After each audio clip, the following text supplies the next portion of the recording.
to the Photo Diaries podcast. I'm your host, Grace Costa, a commercial photographer of over 2 decades, a photo-based artist, and a photography mentor. This podcast opens up a secret diary about the world of the photography industry. We'll bring you inspiring interviews with industry professionals, as well as stories and tips to help you propel through your photography journey, whether you're just starting out or a seasoned pro. Thanks for joining me today. Now let's open the latest diary. Hi friends, welcome back to the podcast. Today we're going to talk about the biggest editing mistakes you're making. There is a technically right way and wrong way to edit an image. Now, in this episode, I'm going to talk about it specifically for commercial photographers and delivering client work. So in commercial work, there's an expectation of, a typical formal editing finish where things look natural and the way the eye sees it. That's what you're trying to achieve.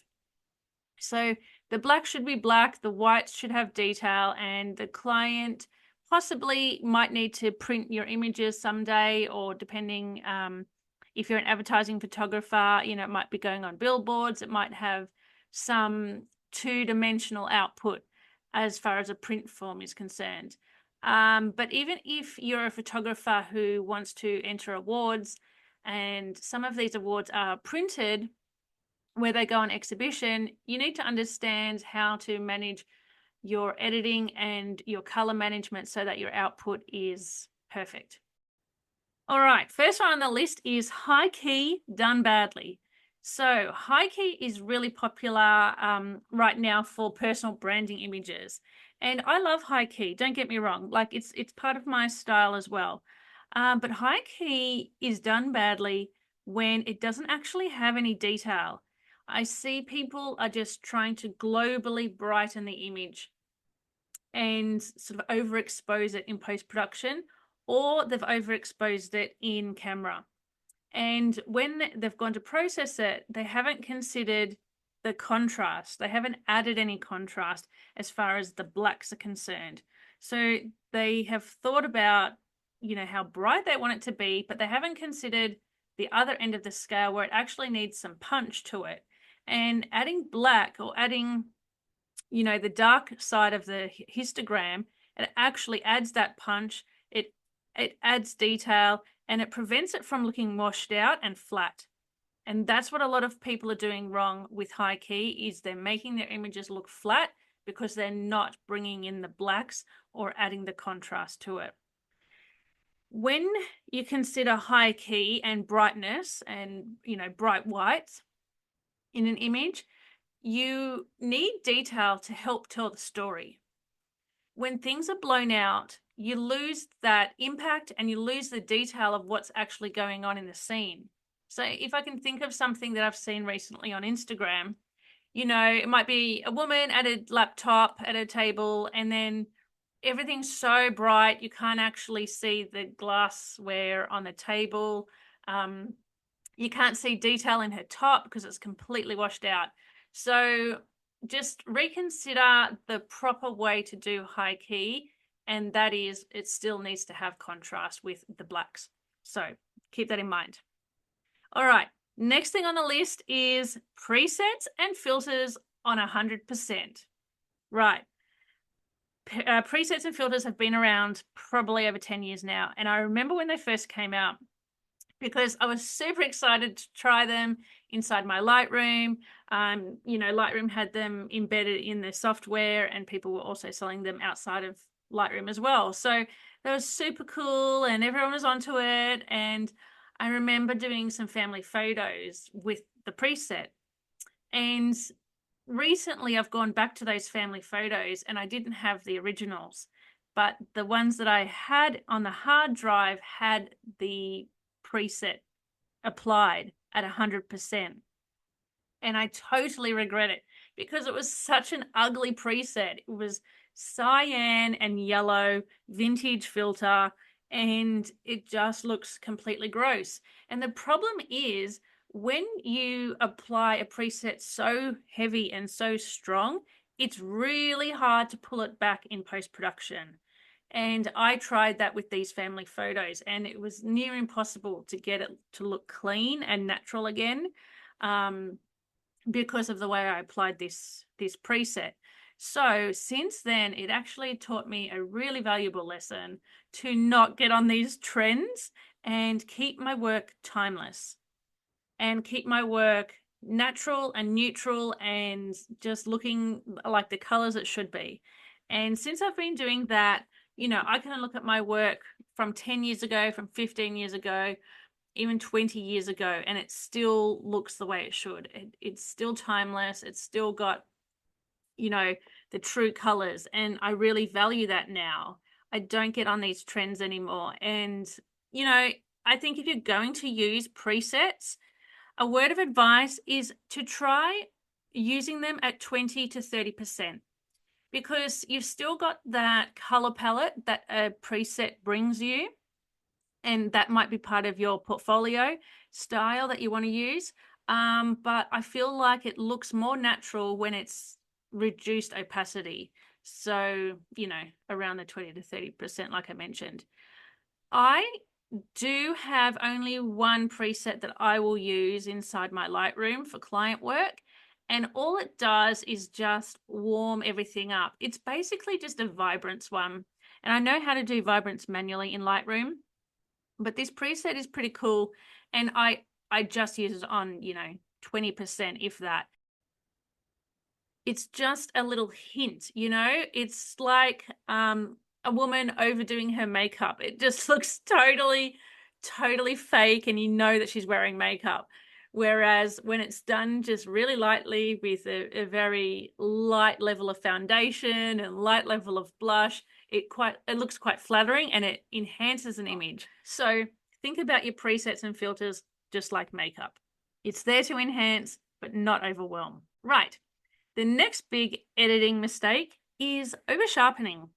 So recently I had some images delivered to me because I had a personal branding shoot done for myself. And many of the images were actually out of focus. And what the photographer was trying to do, like, we didn't have a discussion about it, I could just see in the post-production that she was trying to disguise the out of focusness by putting on a filter that was textured and grainy and had lots of noise. It was trying to be like a film texture filter. And I could see right through it, and I didn't like it. So let me tell you a better way to sharpen your images. So it's actually in Photoshop. There's a new filter, a sharpening filter called Smart Sharpen. It's always been there, but it's had an update.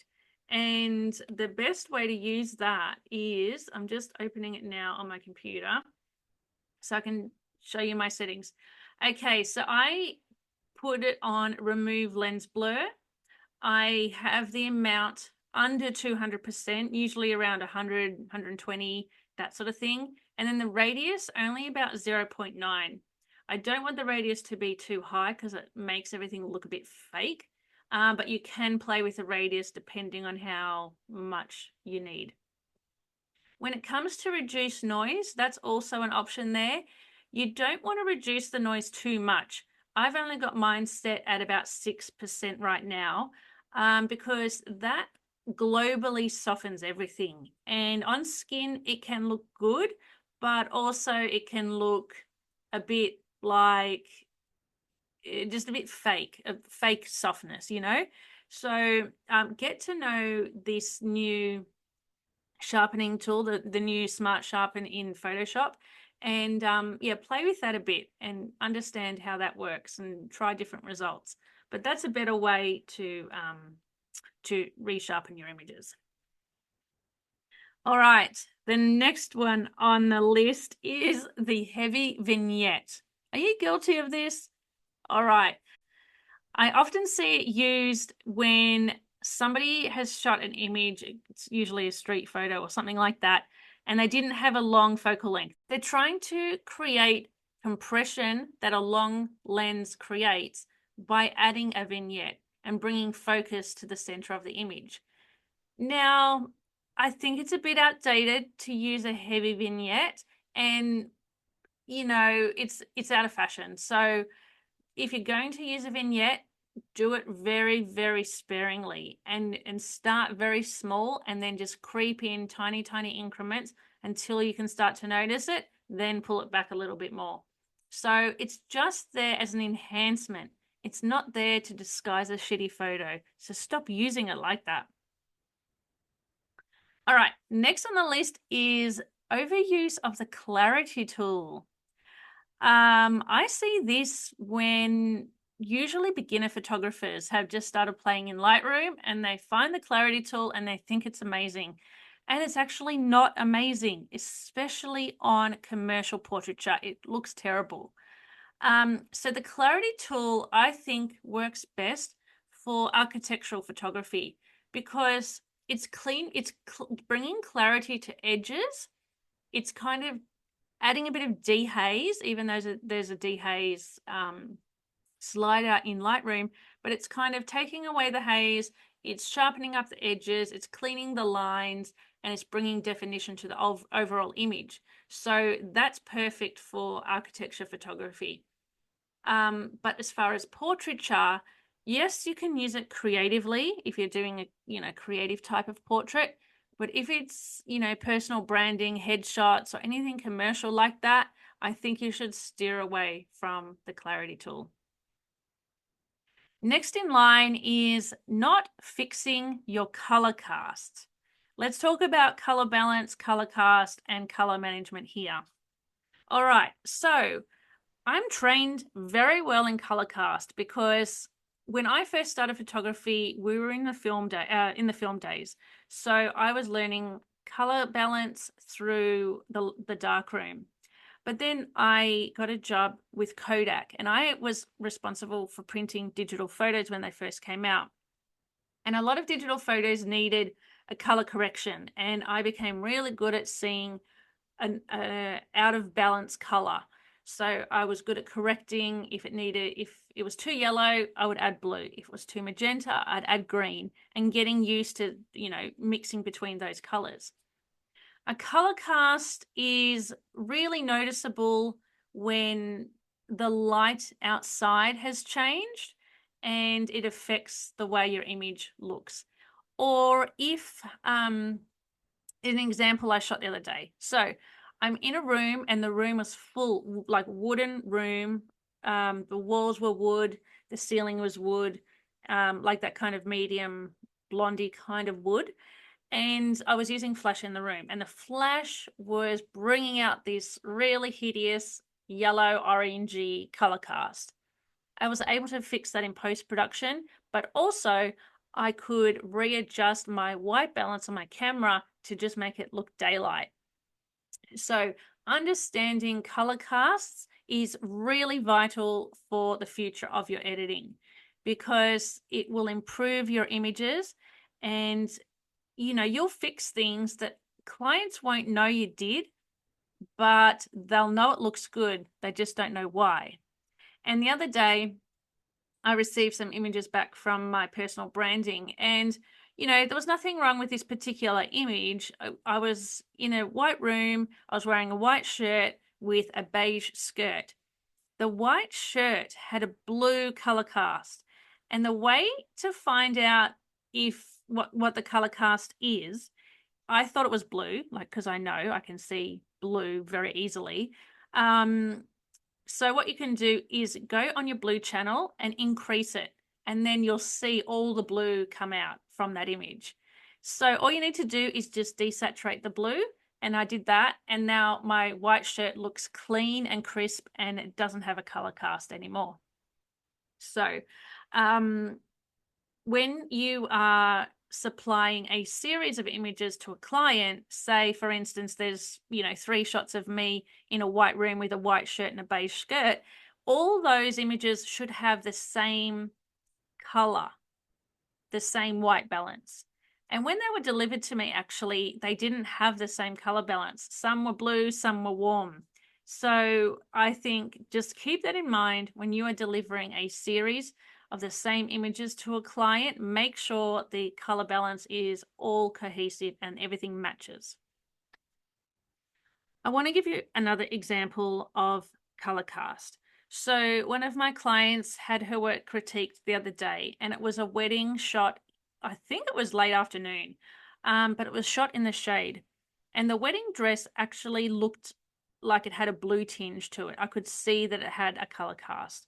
And so I said to my client, I taught her how to remove the color cast.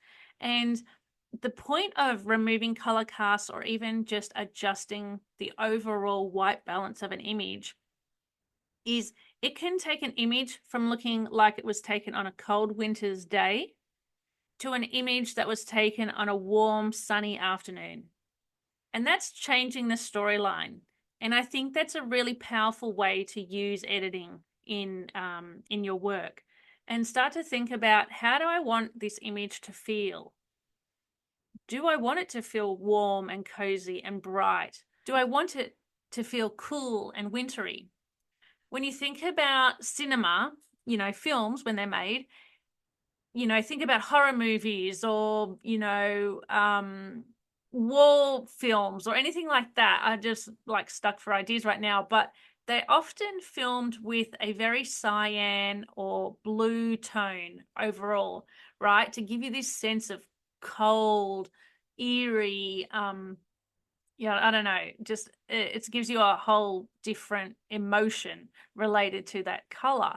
And then when you see a beautiful, rom-com set in Italy and people are falling in love and it's sunset and whatever, it's all bright, warm toned. There's oranges, yellows, reds, magentas, everything. The color palette is really uplifting. So that's why you need to understand color balance and color cast and color management in general, so that you know how you want your image to be portrayed, especially if you're delivering client work, even if you're going to be entering more awards or you want to create a photo book one day. All this contributes to telling the story. All right, next on the list is not cleaning up your images. So again, I've hired many photographers over the last little while, and when they deliver images to me, they're not fixing things that I would be fixing for a client's job. And things like straightening lines from a photo taken inside a building, inside a room. I think you need to take time to straighten your lines and make sure everything looks the way it should and not distorted. People aren't cleaning up, things that are on the ground, or, a really annoying trash bin in the background, things like that. I think a client is paying you good money, and you should be taking care to retouch and edit the photo to the best possible standard, even if it takes you an extra minute or two to finalize that edit. You know that it's gone out on the internet and it's the best quality possible. At the end of the day, even if it's just one client and they're not going to be a return client, the fact is, nowadays, your work is remaining on the internet pretty much forever, right? So with your name attached to it, wouldn't you want your work to be top notch? So take the extra time, clean up your images, remove the dust spots, remove things that are distracting in the background. There's great tools right now in Photoshop, the content aware. The remove tool is absolutely a game changer. You can take out a light switch in less than a second flat. So remove the light switches in a room. Take out the cords if you see a cord in a personal branding shot and you've seen someone's cable hanging around. Clean it up, even if they haven't asked you. I think it will improve your images, and you'll feel much more proud of your work once you learn how to tidy them up and increase the standard that you're delivering right now. So, all right, well, that was my final point.